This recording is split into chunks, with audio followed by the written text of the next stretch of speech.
Hello there, friends. Ted Jordan here, your favorite artist of the Restorer, the Power of Deception.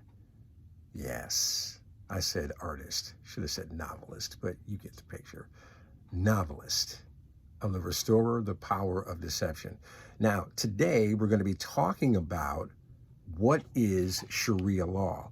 Now, Sharia law versus the Constitution. This is what President Rashida Elizabeth Omar is trying to interject and take the place of the Constitution with Sharia law. Now, you've probably heard of Sharia law, or maybe you haven't. Some years ago, I downloaded some information called Sharia Law for Dummies. It's an eye-opening bit of information. I'm just going to read from what I have for you. If you want to subscribe to the channel, by all means do so. Push that like button. If you want to go ahead and purchase the book, you can go to The Restorer, thepowerofdeception.com. All right, let's dig into it. Now, Sharia law. You've probably heard of jihad, right? What does it mean? It means to war against non-Muslims. Yeah, to war against non-Muslims. That's what jihad actually means. A caliph, which is a leader in the Muslim community, can seize power through force. That means overthrowing of governments. Can seize power through force.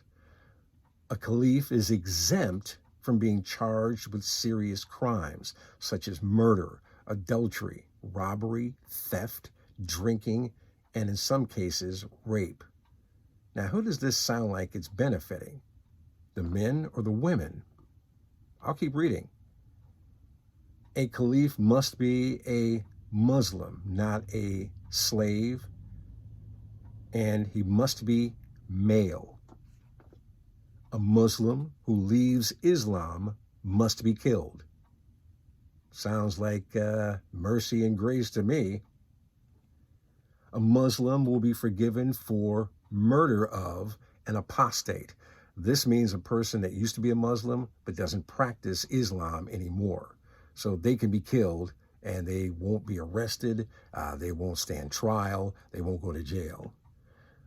And an adulterer. So an adulterer can be murdered by them, but they can commit all kinds of adultery and that's okay. And highway robbery, vigilante street justice, and honor killings. That means if the daughter of a man is caught by that father with a guy she's not married to, because of honor, the father can kill her. All right, let's read on. A Muslim will not get the death penalty if he kills a non-Muslim. You can't make this stuff up. This is pretty serious stuff. All right, so let's see. But will get killed if a Muslim kills another Muslim.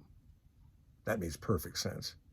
Sharia never abolished slavery. Now check this out. Now we have a big issue, black and white issue here in the States, and a lot of black folks want to be on that pity party train of, we were the worst slaves in the history of, all that kind of stuff, which is really perverse in nature when Christ has set you free. Now, again, what does this have to do with the book? Well, President Elizabeth Omar wants to institute Sharia law.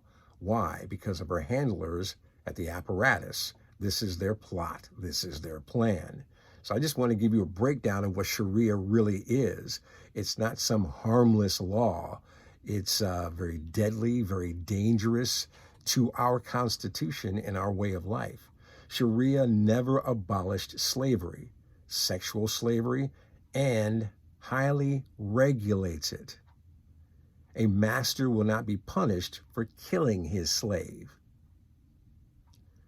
Sharia dictates death by stoning, beheading, amputation of limbs, flogging, even for crimes of sin such as adultery. Again, it's okay for them to do it, but if it gets done to them, then they can retaliate.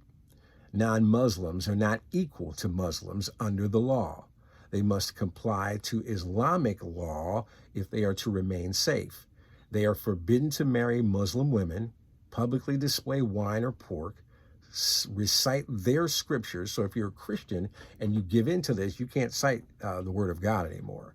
Recite their scriptures or openly celebrate their religious holidays or funerals.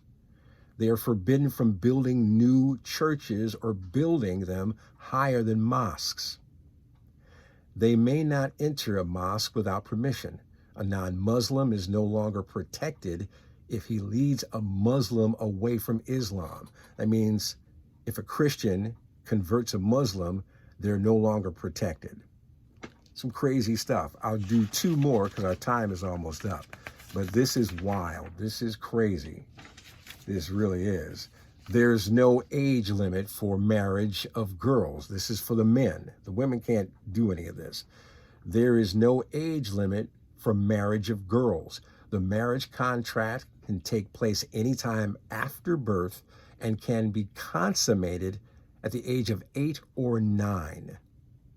Now, if that's not perverse, I don't know what is. Again, our time is running out, but again, I urge you, check out the book, The Restorer, The Power of Deception.com. You can email me, Jordan at The Restorer, The Power of Deception.com. Again, I like to do my research. I like to know things, and this is very important for you to know because the mainstream media will not share this information with you. You have to do your own due diligence. Again, my novel, The Restorer, The Power of Deception.com. Go to our website, The Restorer, The Power of Deception.com, and you can email me, Jordan at The Restorer, The Power of Deception.com. That's JORDAN at The Restorer, The Power of Deception.com. Follow us and like us on Facebook and Instagram. Have a great day, and we'll talk again soon.